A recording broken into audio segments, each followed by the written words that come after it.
Hello folks, wouldn't you know it, you've made it to the end of another working week. Give yourself a pat on the back. I really find it funny that there's going to be a lot of people who are weirding people out on the bus or on the train right now, giving themselves a literal pat on the back from what I've just said there. But anyway, moving on. Big thank you to Composite Games for sponsoring the channel. Please make sure you're still giving them some love, because the more you do that, the more I can afford to put into the prizes that are running on the channel giveaways. The next one will be on the 22nd of July, and the top prize is £30 in Composite Games stock for you. Second prize is also £30 in free Composite Games stock for you. So, there you are. If you won last time, there is still one person who hasn't got in touch with me. If you won the draw last time, please get in touch with me, because you're going to get £30 of free models. Can't say more than that. And I don't care where you live in the world, I'll ship it to you. No problem. Anyway.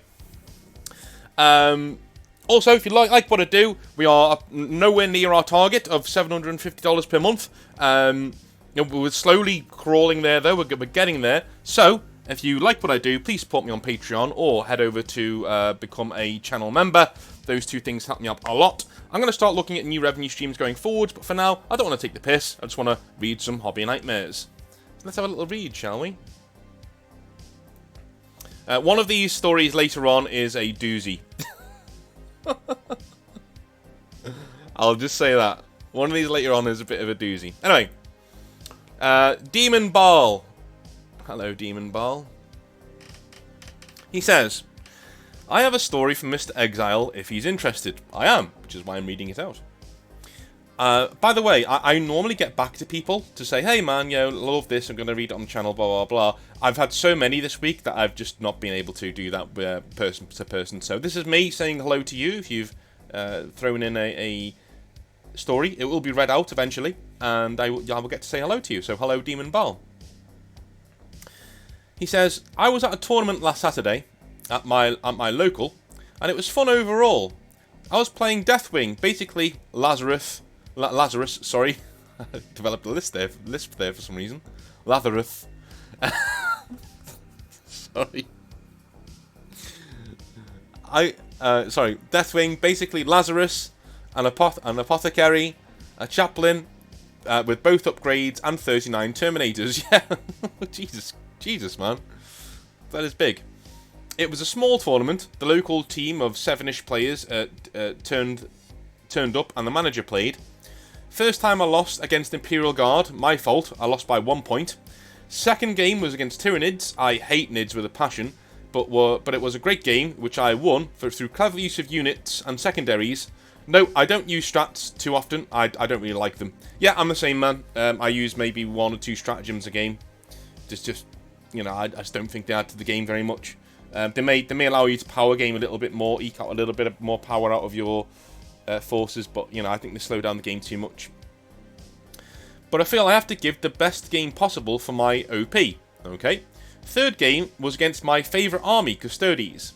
He played very well, but Deathwing are too strong and durable. Now, this is where I might have been a bit dickish.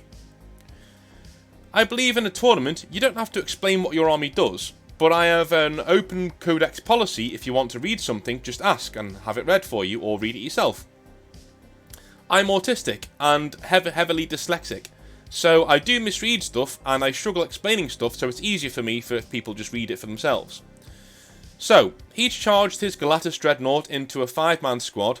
Now, they were an inch away from the wall, which means they can fight them with no issues. But Deathwing have this strat where they make units more than half an inch away can't fight even if they're charged. Okay. Wow. His Dread basically did this charge, and I turned his Dread off for a turn. Wow. I felt really bad about it though, and apologised. He was in complete shock. I hate 40k interactions at times. I didn't use a Dark Angel strat again this game. I won it in the end, and he played well, and so did I. But it ended with me being third and the top guy playing Nids, and second place going to the Grey Knights. Yay! Another army I love to play. Was I a dick or not? Not sure, honestly. I played the game, and how I play the game is very tactically based. I make every move has a purpose. Okay. I don't think you're a dick. Because, you know, you apologised to him straight afterwards because you knew what you did. But you're in a tournament. At the end of the day, a tournament is a tournament, and I don't think we need to start policing tournaments and saying, you know, they need to adhere to these certain behaviours, because at a tournament, you're there to win games of Warhammer 40,000. You're not there strictly to have narrative games. So, you know, you didn't do anything out of the ordinary here. You used the stratagems in the game as they're supposed to be used, and some douche nozzle at Warhammer 40,000 writing team over at HQ decided to throw a rule in that turns somebody's close combat stuff off for a turn, which is lame as fuck. And it is. It's lame as fuck. But the rule's there. If you did that in a narrative game, where you've been asked to play in a narrative game, then yeah, I'd call you a bit of a dick, because, you know, you were told what kind of a game the other person wanted to play, and you completely ignored that to satisfy your own ego, using your stupid rules that ruin the game for everybody else, and make the game twice as long as it needs to be. So, you know, that's where I would draw the line. But no, you're at a tournament, man. Like, it's all fine, and you apologise. You were very polite. You knew how it was a gamey bit of nonsense that might have ruined the game for him, so you apologised. Good on you. You did exactly the right thing. And hey, you're playing at a tournament. Let loose. You know? You're at a tournament. Give it a go. Right. So, Stains by Kingsby says, "Hi, Exile. Long-time listener, first-time writer." Well, thank you very much, my man. Hopefully you continue to watch the channel and enjoy. "Went to a new friendly local game store, or at least one I've not been to before. I've been sceptical in the past about going there, as their website shows Games Workshop model kits costing upwards of £80, then reduced down to their actual Games Workshop price. For example, Space Marine Intercessors are labelled as £70, with a strike through saying our price, and a price of £36 labelled. This is a massive red flag in my opinion. Yeah, you're right, man. That is scummy as fuck. That is really scummy. What is that about? So basically, the RRP for a box of Space Marines is around 36 quid, and they're saying they're selling it for 70, and then saying, well, our price is £36. Load of bollocks. Load of bollocks. I digress, he says. This is beautifully written, by the way. I wish every single message was written like this. "I get invited to go for a game of Warhammer 40,000. I go, I play the game with someone who's a relatively good sport, but boasts throughout the game about his list being better than mine. Okay. I'm not a competitive player, and this guy knows it. I enjoy the game, and don't care about losing, really. We get to the end of the game, and I lose horrifically. A final score of 25 to 85, or something ridiculous like that. It's at this point my opponent calls over folks from other tables saying things like, 'Hey guys, come have a look at this. Here's my dead pile and here's his. Can you guess who won? Ha ha ha.' To which people make snippy little comments at my list, picking it apart, saying I shouldn't take such units, etc. At this point, I pack my things up and leave. Oh, and there's a surprise charge for the renting of the table I didn't know about until this point. But that's nothing to do with this. Fucking hell. As I'm packing up, I'm just saying things like, I know I lost horribly, but I had a good game. I didn't think I'd do as well as I did, all things considered. When I'm leaving, he shouts, 'Oh, someone's a sore loser.' He then shouts the score across the room. The room had at least 30 people in it. It's a large gaming hall, and I just walk out and leave." Oh, Jesus Christ. Oh. My empathy fist is curling up.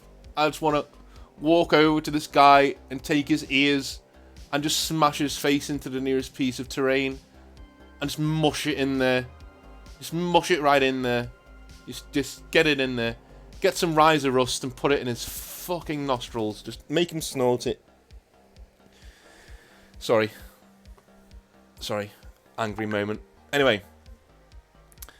I just feel I've had this on my chest for a while, although it's quite tame. I'll stick to my previous store, with friendly folks who don't boast about wins. I've got no problems with friendly banter. I've worked in metal shops and foundries my whole working life. I've got a backbone, but it's just got me up the wrong way, you know? Yeah, man, the reason why is because this guy's a cowardly little prick. That's why. You know, he knows full well. You probably have the demeanour of someone who's not going to hit him. You know, who's not going to take him to task or call him out. The only thing you could have done in this situation is said to him, look, you know, if he's being a dick, just say to him, look, and I'm doing this in hindsight, so, you know, it's alright me saying this, but when you're in the heat of the moment, it is what it is. But I would have tried to have said something like this. Look, I had a fair bit of knowledge that I was going to lose this game, and I think he did quite well in surviving as long as I did. And I enjoyed the game with you. I thought you played pretty well, and I'm very happy to have played you. But your attitude fucking stinks. And that attitude will drive me and a lot of other players away who won't want to play you anymore. Unfortunately, you know? And this isn't me being sore loser. You completely destroyed me in that game, man, and I really enjoyed it. But your attitude stinks. And your friends' attitudes stinks. You know, you don't invite other people to mock somebody that you've just played a gentleman's game of Warhammer 40,000 with. You're going to lose players. It's people like you who drive other people away from the hobby. And say that as loud as you can. Because the opinion of the room matters. Say that as loud as you can and walk out. Just be very calm, but firm and loud. And say, look, here's my problem with you. I'm leaving now. And you know what? If you ever want to play me again, you count me out, dude. You know, not really up for playing you anymore. That's not, you know. You know, I get beat. Just say to him, like, I get beat every week. So I don't care about winning. But I do care about pricks. And you're one of those. So, sayonara. See you later. You know. So he says, I don't think I'll be returning or playing that guy again, even if he does come to the store I mainly use. I've been deliberately vague because this person might be a listener, I'm not sure. Sorry if this is too long or if there's a ton of errors. No, man. It's a beautifully written piece of content. Really like it. Thank you very much for sending it in. And yeah, I'm really sorry you had to go through that. It sucks. It sucks loads. Ugh. Anyway. Right, who is next? I think we have... Oh, wow. Alright. So, Davion. Watch me get this name wrong, because he's pronounced it at the start of his message. Hey, North. My name is pronounced Davion. Oh, I got it right. Okay, cool. I have a few unpopular Warhammer opinions. Alright. Firstly, that I hope that the lore can take some sort of shape, harking back to the more satirical elements of Rogue Trader once the Black Library writers finish the Horus Heresy series. So here's looking to 50 years forwards. Okay, cool. I'm going to save the rest of this message for our unpopular opinions video, which will be out on Tuesday next week. So I just wanted to bring up that one bit because the satirical part of Warhammer, I don't think it's ever coming back. That is because Warhammer has become a thing unto itself now. It goes beyond parody. I kind of think that's why they were so keen to shut down things like text-to-speech device. Because text-to-speech device is a parody of Warhammer 40,000. And I honestly think that Games Workshop don't like content like that being made about their IP. I think they like it to be taken seriously. I think they like it to be taken as a life or death sort of a thing. But then again, they do make it like a Saturday morning cartoon sometimes, and they do make 40k content for kids these days. But at least they can sequester that off there to the side. You know what I mean? So, unfortunately, I don't think that's ever coming back. I don't think we're ever getting the satirical part of Warhammer coming back. I just wanted to make a note of that because that will come up a few times on the Tuesday video next week. So, I don't know how to say this name. So I'm going to call you Bob. But you'll know who you are by me reading it out. You have a lot of like really weird letters as your name. So, you know, anyway. Hope this isn't a Russian hacker or something. So, he says, Hey Exile, this is my first time writing anything to you, for a video at least. I'm the guy with the weird letters you see in your comment section here and there. There you go. Okay, so this is another unpopular opinions one. Okay, I will skip that for now, my man, and I will be right back to you in a couple of weeks. Not a couple of weeks. Literally next week. A couple of weeks, what am I talking about? Right, so. Alrighty. Let me just do. Right, so.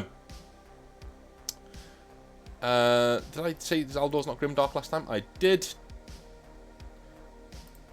I literally just had the message right in front of me. My God. Alright, here we go. Obsidian Rocker. Sorry about that, mate. You were right at the bottom of my pile of, you know, mail here. Don't know why. Your name starts with O, not X or whatever. Anyway. So, Obsidian Rocker says, "Hey there, Exile.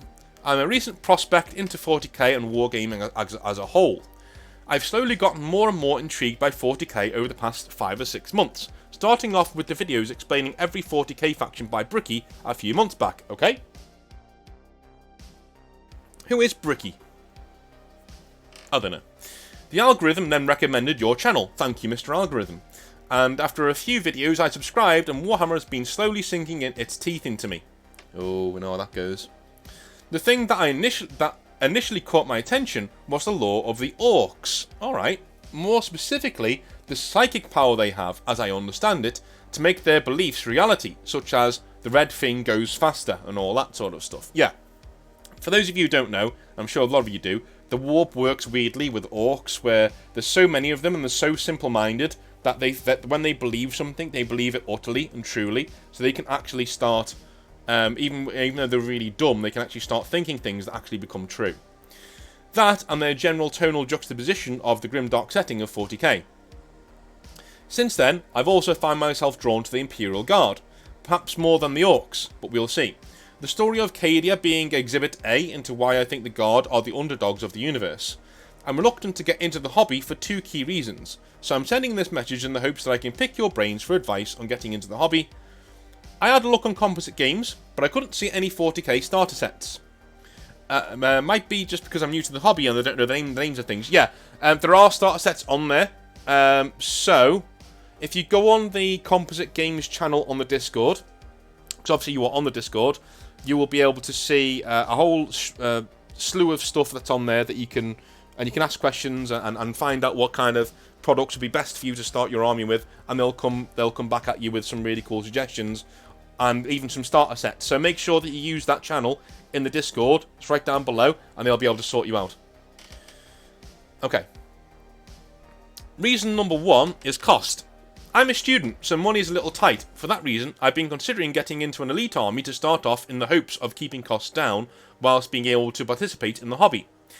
I'm currently considering Grey Knights and Custodes as prime candidates, although I'm leaning towards Grey Knights. Good lad. For the Psychic Doomslayer vibes, yes. Do you have any tips for getting into the hobby on a budget? Also, on a side note, any Grey Knights reading material recommendations? Right, okay, you've come to the right man. So, there is a Grey Knights omnibus, but it's a bit outdated right now in terms of actual reading material. So I need to find out who that is. Omnibus. There we go. It's by Ben Counter, but it is quite old now. So a bit of the lore has moved on since then, but I still think it's really, really, really good. And you have Warden of the Blade as well, which is really, really good. I really like Warden of the Blade. That is by David Annandale, and that is covering Castellan Crow, who's a pretty cool model to have in there. Castellan already also has his own novel as well by David Annandale, and he does do a very good job of going over Grey Knights as a whole, which I really like. Grey Knights, let me just double check. Grey Knights books. Yeah, we have things like Hammer of Demons as well from 2008, which is pretty cool. We've got Blade of Purity, which is on Audible, I've listened to that. It's really, really cool. So there are a lot of really cool Grey Knight stories out there for you to go and dip your toes into, in terms of things like that. In terms of your hobby and getting into it, I would make sure, man, that what you think is cool is what you get into. The worst way to get into Warhammer, for me, one of the worst ways, is to go into it with your budget and say, I can only afford this army because I've got this amount of money and that's it.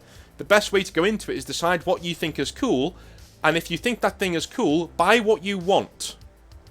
And if you need to, do it slowly. That's it, right? You know, so yes, you can have a Grey Knight force a lot quicker than you can get an Orc force or an Imperial Guard force, but are you going to be happy with the Grey Knight force? Are you going to be happy... Yeah, as the lore of the Grey Knights captured you in the same way as the Orcs and the Imperial Guard? Now, if the answer is yes, then I'll move on to my second part of the answer in a minute. But if the answer is no, then I would suggest going with Orcs or Imperial Guard, whichever one you want, going to Composite Games and asking them, listen, here is my budget, what would you recommend for me to start my Imperial Guard force or my Orc force, like whichever one you want to go with. And they will come back to you with some really cool suggestions on what you can do. And of course, you get your 25% off at checkout as well, using the promo code. So that's 25% off what you'd normally pay recommended retail price. That's a saving right there. Going on, I would say your first model should be Citadel models, so you know what you're dealing with. So I would say, yeah, your first choice should probably be with somebody like Composite Games or somebody like that, to make sure that you're getting actual Citadel models, that you actually know what you're getting yourself into. And then as you're adding more stuff to the army going on, then you can go with proxies. Then you can go and get stuff from eBay. Then you can go and get stuff from... I mean, the eBay models are the same thing, but you're not putting them together yourself most of the time, you know what I mean? If you can find really cheap sprues on there, then great, go for it. But... you know, they are very rare for certain armies. Orcs and Imperial Guards being two of the most rare that are on eBay. From what I tried to start an Imperial Guard army this year, I put it on the back burner until next year because, you know, and I can afford an army, but I've just got to make that choice to put it back till next year because I've got other things to pay for this year. So that's what I would do. So Composite Games first, then look into eBay. Then look into Etsy and people like that for models that are completely unique to you that you want to use, and reselling sites, things like that. Anything that you can do to keep the cost down. There is actually a video on this channel where I tried to save you money, going over new models. So you know, look at that as well. There are lots of options in that where I show you where you can get cool new models from. But yeah, Composite Games would be a really good first load of guys to pick the brains off because they will know exactly what you would want as an Imperial Guard player, as an Orc player. But getting back to your Grey Knight fetish that is growing at a pace. So if I were you, if I were a Grey Knight player, Grey Knights are a really good way to get 1,000 points onto the tabletop very, very, very quickly. And with the new codex, they are extremely powerful. One thing I really like about 9th edition is just how even codexes that aren't considered top tier, like Grey Knights, you can still make some really powerful armies. For instance, I'm developing an army that uses a Brotherhood rule, because in the book you get like different Brotherhood rules for different armies. And my Brotherhood rule that I took out of the codex is that when I charge into an enemy, I can spend 1 command point and roll a dice for every model that's in the opponent's unit that I've just charged. If I roll above their toughness for that one model, they take a mortal wound. So if I charge into like a 10-man Deathwing Knight unit with 10 normal Grey Knights, and I roll, they've got toughness of 4, and I roll 8 4 pluses on 10 dice, they take 8 mortal wounds. That's like half the squad gone. Right, that's like and that's a really cheap stratagem. That's 1 CP stratagem. That'll be one of the only stratagems that I use in the army, and you can use it as many times as you want, turn after turn after turn, and you can lay out all of this damage using a normal Grey Knight unit. So for me, Grey Knights are one of the most versatile and one of the most cheap armies to get into in terms of actual cash. I've been able to spend under £200 of English pounds, and I have a 2,000 point army right now, brand new, all from Composite Games, mostly from Composite Games anyway. So yeah, I have a 2,000, and I even used really expensive Stormcast Eternal parts for my Grey Knights because I wanted my normal Grey Knights to be Primarist sized. So my Purifiers and my normal Grey Knights have robed, armoured Stormcast Eternal bodies, Grey Knight helmets, Grey Knight weapons, and Grey Knight backpacks. Power packs, right? So they all look really cool and tall and really imposing and in really dynamic poses. And that cost me, all of that cost me under £200. And I went, and with 2 or 3 units in the army, I went the expensive route of getting 2 very expensive infantry sets to make 1, you know? So I reckon you could get a 2,000 point, if you're clever, 2,000 point Grey Knight army for under £150, way under that. Especially if you use Composite Games. I reckon you could go way under that. Starting wise, there is a starter set for Grey Knights that is incredible, that you need to ask them about that. It is I think it's a combat patrol box, but it is a really good value box. It's really, really, really, really good. Beyond that, The one thing I really like about the Grey Knights, about their codex, is how you can make your own HQ choice. Now, you can do that in most other armies as well, but the Grey Knights have a really cool stanchion in that they're great. Their Grandmasters can take any weapon that's in the codex. Literally any one. You can mix and match and do whatever you want. So, and you can make that commander from a normal set of Grey Knight Paladins. How cool is that? I'll go out of my way and say the Grey Knight Terminator / Paladin box is the best box set Games Workshop have ever made, and I'll fight you on that hill. You can make so many different combinations of units from that one box set. You can even make HQ choices from that box set. I've made Librarians out of that box set. I've made Grandmasters out of that box set, right? So, for me, Grey Knight Terminators are also troops. So I would start off with 2 or 3 units, or 2 or 3 boxes of Grey Knight Terminators. I'd have 5 Paladins and 10 Terminators. And that is the core of your new Grey Knight force, right there. And you spend under £100 on all of those. So you've got under £100, you've got the core of your Grey Knight force ready to go. On top of that, I would go and get the Combat Patrol, which will take you to just above £100. And right there and then, you've got around...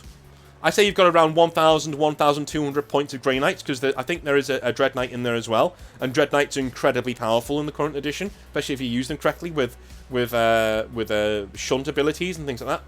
And lastly, if you want to throw out the boat a little bit, get yourself a nice HQ choice. Castellan Crow is my choice. I think he's an amazing model.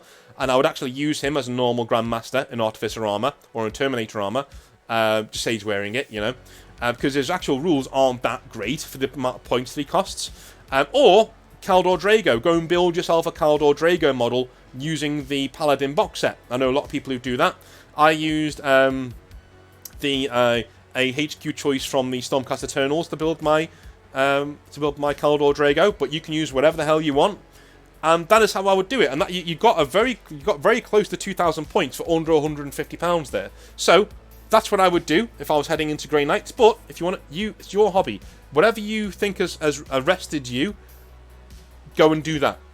Right? Go and do that rather than listening to me. But I've blabbed on for long enough about Grey Knights now, so I'm going to shut up. So, all right.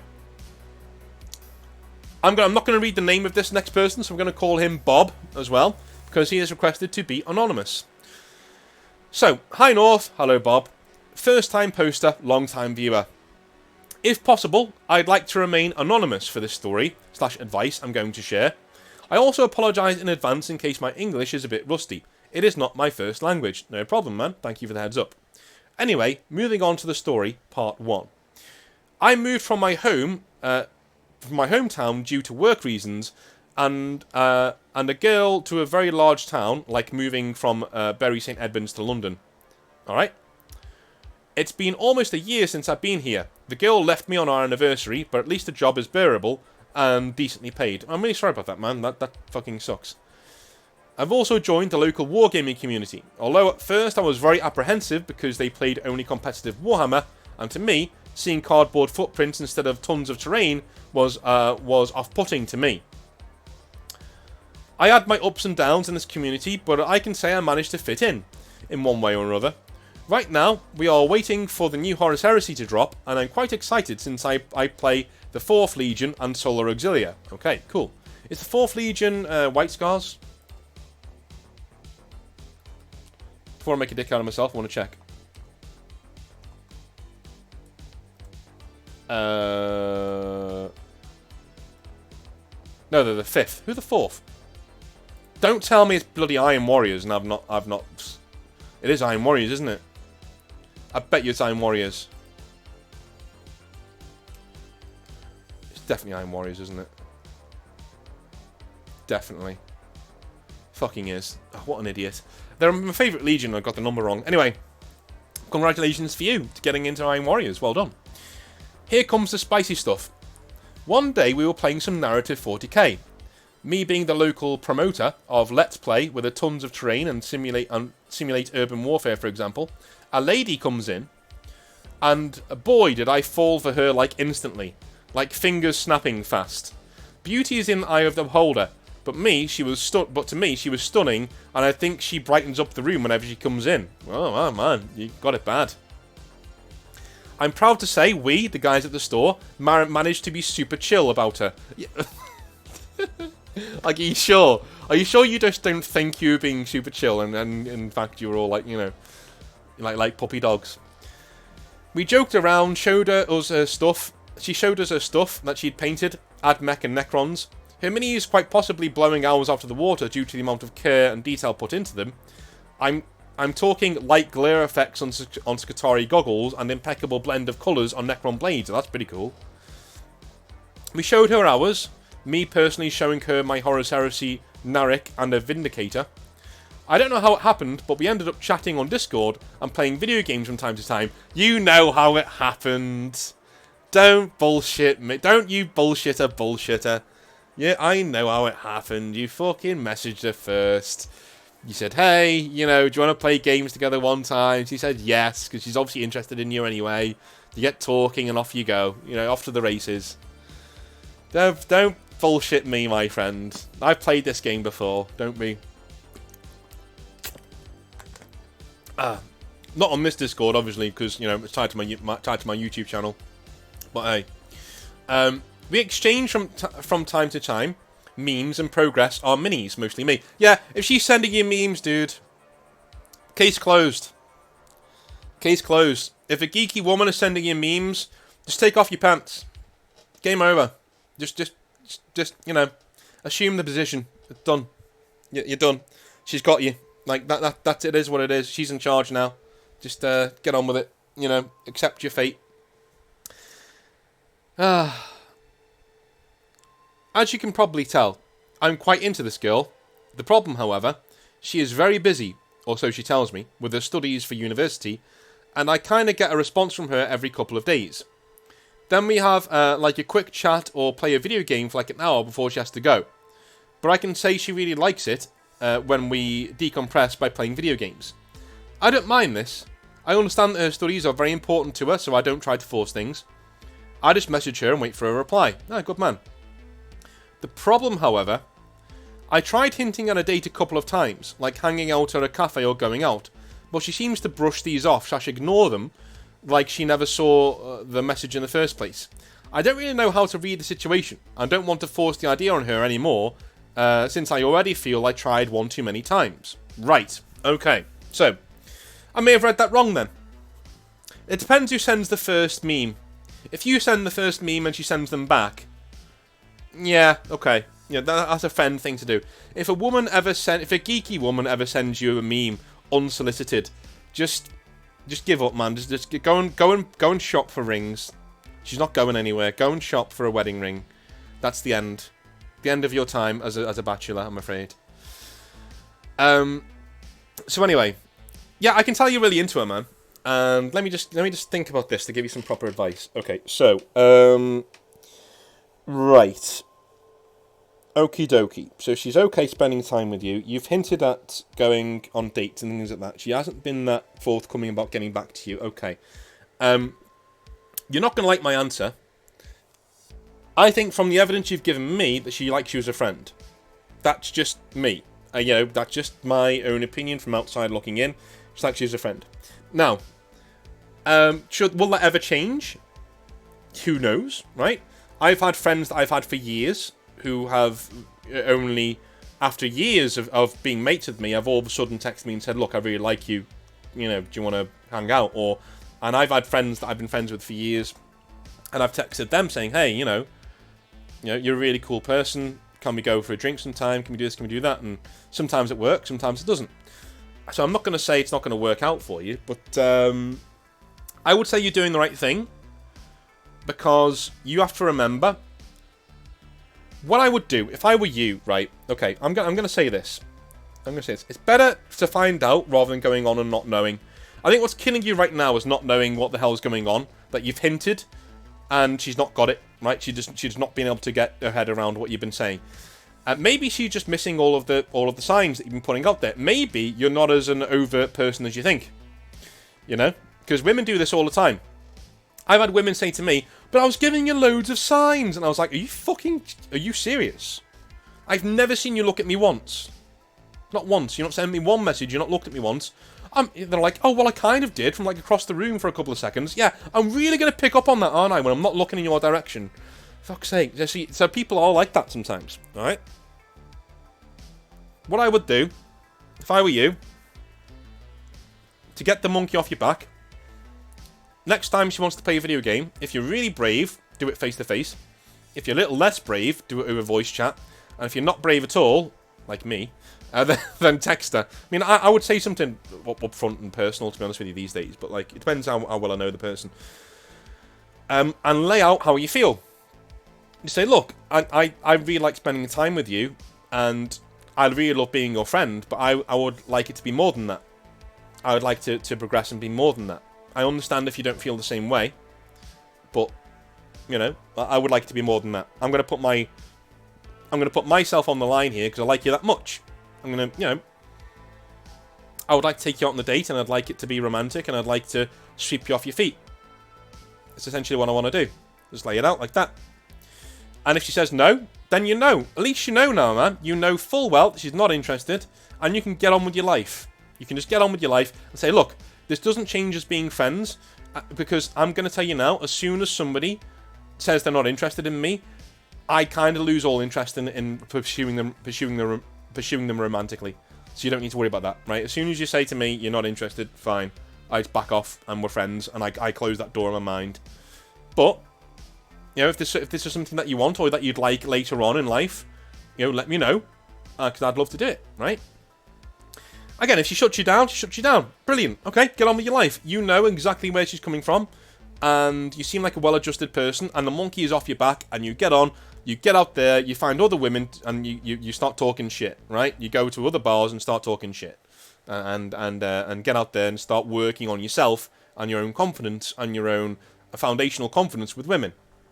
That's the best way to do it. Now, you never know. If you lay it out like that, she might say, look, I want to, but I'm in the wrong period of my life right now. I'm in university, blah, blah, blah, blah. You know, I don't know how to feel about this. And to that, I don't have very much sympathy for that. Because I think when this stuff happens, it just happens.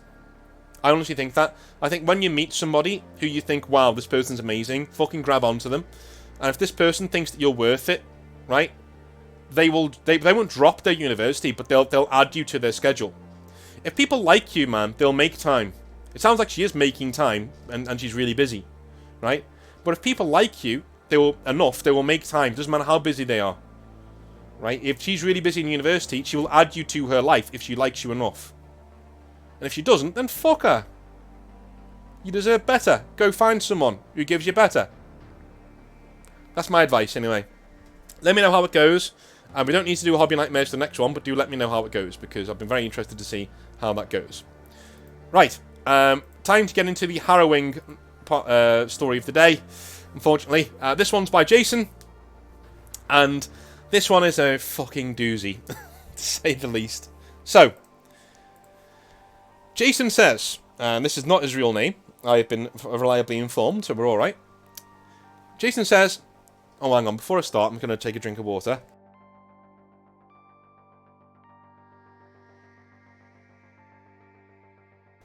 There we go. Right.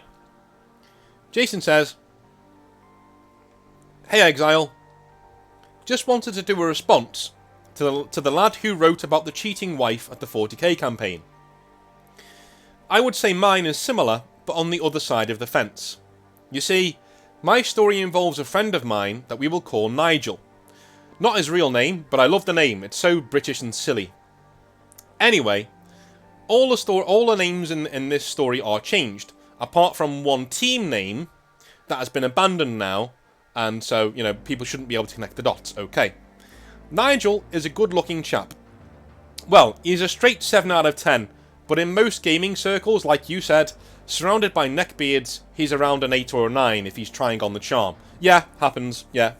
Yeah, I've known lads, normal lads, who are like a 6 or a 7, when they're surrounded by neckbeards and there are women there who are single, they automatically go up to like an 8 or a 9, just by being into the same shit that the lady is into, and, you know, being surrounded by guys who are just like, and like, you know, just pushing up their glasses and saying, well, I think you'll find, all the time. Yeah, I think, yeah. Being surrounded by those gives you, it gives you one hell of a leg up. Anyway, we frequent our local hobby store, and since we are a university town here in the US, we get a lot of foot traffic of all kinds. Ladies, gents, and all ages from most walks of life. That's pretty cool. Our male to female ratio is actually pretty high, as many of the players of the ladies play D&D, Vampire the Masquerade, and other RPGs like that throughout the week, as well as board games. A few do play Warhammer 40,000, and we actually have/had a team of girls known as the Swarm.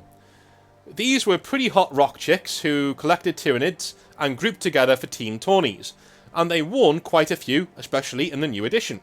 Our story takes place about 7 weeks ago, and Nigel still hasn't gone back to the store since it all blew up in his face. Alright? So, Nigel is a Custodes player, and a damn fine one at that. I would head in there and play with a very powerful meta lists, and we had a pretty even win rate. Considering he didn't power game at all, he's a top player. He's always been pretty popular, and wouldn't you know it, one of the Swarm ladies took a liking to him.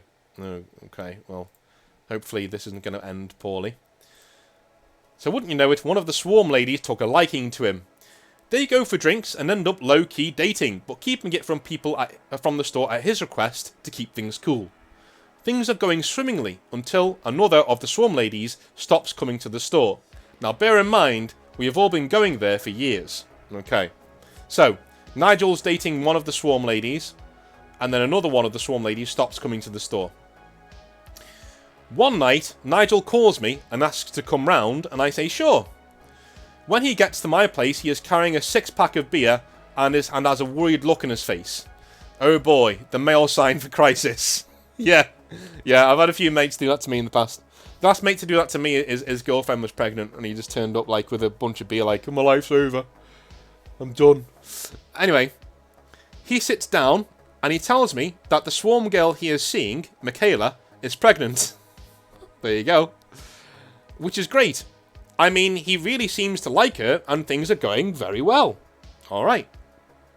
I think that is the news, and things can calm down again. So I start drinking my beer. But no. Swarm girl number 2, Jane, has stopped coming to the store for a while because Nigel and her have been texting on the down low, and it turns out Nigel is in love with this girl and she with him. Jane wanted Nigel to head over to her place to talk things through, go over options, things like that, this very same night. I advised him not to. The girl he is seeing, Michaela, has a kid on the way, and I'm afraid that's just how the cookie crumbles.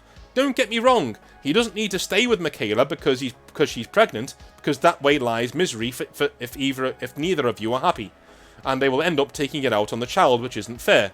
But he needs to stick around and not fuck her friend, you know? So Nigel leaves, and I'm pretty sure I got through to him. Tomorrow, Saturday, is a gaming day at the store, and so I start packing my towel to play a Spaceballs player in the store in the first round of our weekly league. The next day, I get down to the store and say hello to folks, and wouldn't you know it, all 3 Swarm ladies are there. Brilliant. That's good. Things are working back to normal, and things must have been hashed out overnight. Excellent. Brilliant. So all 3 Swarm ladies are there. I am playing my game with the Space Wolf and doing relatively well, taking objectives after shooting his pups off of them, and waiting for the incoming Grimnar onslaught. Yeah. I then hear shouting from across the game floor. Ladies arguing. Oh god. I look over to find Michaela and Jane are pointing at each other and arguing rather loudly, and I am a little mortified. Then, as if on cue, Nigel walks in like a conquering hero and waves to me, not noticing the obvious beef in the room. To make things worse, Swarm Girl 3, a blonde girl called Carla, sees him and bursts into tears. That's right, folks, he'd been banging all 3. Carla had heard the argument, what the argument was about between her friends, and connected the dots. She and Nigel had been sleeping together on and off for months, and she thought she had a thing going with him. She walks over to Nigel, slaps him hard in the face, and stalks out of the gaming hall, leaving all of her models there on the table. Wisely, Nigel chases after her simply to get out of the gaming hall, whilst Jane and Michaela head over to me to find out what the hell is going on.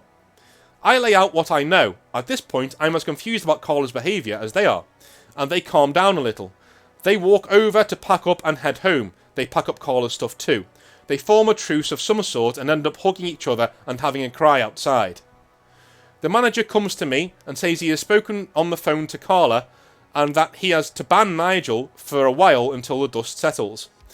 I end up getting Nigel around to my place later and lay into him a little for his dickish behaviour. To be fair to the guy, he is ashamed of his actions. He tells me he has never had options like that before and didn't know what to do when 3 ladies are coming onto him like that. Yeah, I'm gonna actually come down on his side a little here. I know this is dickish behaviour before the ladies who watch the channel give me a kicking. I know this is dickish behaviour, but you have to understand, if a woman wants to go out and get laid, she needs to go to any club or pub and put her hand up and say, "Who wants to fuck me?"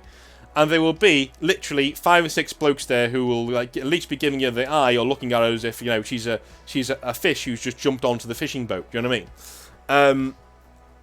Men don't have that option, and in fact, the phrase "men are only as loyal as their options," that is born from the fact that we don't have any. Right? We almost never have any. Look at the case of Dr. Disrespect. One of my favourite streamers. Right? I watch him on and off. He's like one of my happy place streamers. So if I just want to feel content and not think for a while, I'll go and watch him. So he is a relatively good looking chap. Right? Going out, doing all sorts of things, doing really well in the streaming world. And his wife, if you've not seen Dr. Disrespect's wife, probably one of the hottest women I've ever seen in the flesh. Absolutely gorgeous. Hispanic, into gaming, proper, curvy, beautiful, all 9 yards, right? And Dr. Disrespect is unfaithful with one of his fans, essentially, who comes on to him at a gaming convention. And I don't know how long this goes on for. I don't know the ins and outs of the scenario, but he's caught on camera, and so he comes out, tells all, and lo and behold, his wife sticks by him, and they repair their relationship. Each to their own.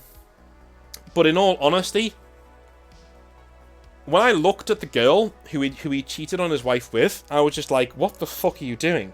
Why did you do that? Well, it's because men are not used to having options. We're not used to women throwing themselves at us. Very few of us can resist it. The only few guys who can resist it are the guys who already have options, and it just so happens it's a vicious circle. The guys who already have options will get more options, and more options, and more options, so they get more and more and more select about who they select to sleep with, which basically means that they're hard to get. They're naturally hard to get, and women want them even more. Normal guys like Nigel, are not used to being pursued. And so he's like a kid in a candy store going, "Oh, I'll have a taste of that. And oh, I'll have a taste of that too. And oh, I'll have a taste of that one. Oh, yes, this is brilliant." Right? And he fucks everything up for everybody. Because, and don't get me wrong, if Nigel carries on this behaviour later on in life, then fuck Nigel. Nigel's a prick. But if this is his first time offence, and he's been confronted with 3 hot women who all are into Warhammer, I've just got to doff my cap a little bit and be like, okay, look, I see what's happened here. Dickish behaviour, first time offender, don't do it again, don't be a prick, you've learned your lesson, get on with your life, But if this is like a running pattern, yeah, fuck this guy, Anyway, I'll repeat. He tells me he's never had options like that before, and didn't know what to do when 3 ladies are coming on to him like that. It turns out, whilst Jane knew that Nigel was seeing Michaela, she had no idea about Carla. All 3 have cut all ties with him and blocked him on social media. No shit, Sherlock.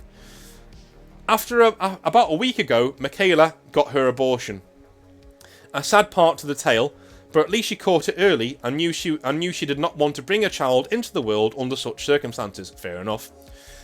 He says, I am pro-life myself, but after watching her go through that choice, this has made me seriously reconsidering my position, especially for very, very early terminations like that. Alright, fair enough, my man, fair enough. Anyway, besides the point, Nigel remains banned and plays at another club in our city where he is a bit of an urban legend. No shit. The Swarm Girls rebranded their team to something extremely different and added a fourth member. They play for the university now at tournaments and seem genuinely happy, but we don't really see them at the club anymore. As far as I know, Michaela and Jane stopped speaking for a while, but eventually patched things up. As for me, I'm still seen as the nice guy, but looking at the stress Nigel went through, I'm fine with that. All the best, Jason. So there you go. I mean, being the nice guy sometimes works out. Just saying, you know, just saying.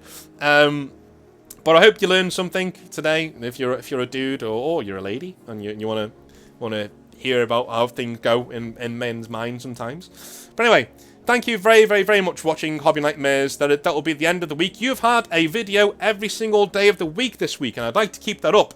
As long as the Patreon keeps going up, I can keep doing that. I can keep giving you content every single day. If you're not signed up to the Patreon yet, please do so, because not only are you helping me out in the channel, but you're also making sure that I can afford to do better prizes from Composite Games, and also you are entered into the prize draw automatically on the 22nd of next month, where you will have 2 chances to win £30 of free models from Composite Games. Speaking of them, thank you very much for helping me out on the channel. Please go and use the promo code Northern Exile down below to get yourself 25% off at checkout for all of the models that they've got in their store. They'll be very happy to help you with any order processing or anything like that, or any queries that you have. Use the Discord. The Discord is free. I don't charge for it like most other YouTubers, so come and say hello. If you need my help or you need anybody's help in the Discord, come say hi. If I've not gotten back to you on Patreon just yet, I will do, either today or over the weekend. And if I've not gotten back to you on Discord yet, I will do today or over the weekend. Alright? It's been a very busy week. I love you all long time. Have a wonderful end of your week and have a wonderful weekend. I'll see you on Monday. If not before then, we'll see. Love you all. See you later. Have a good one.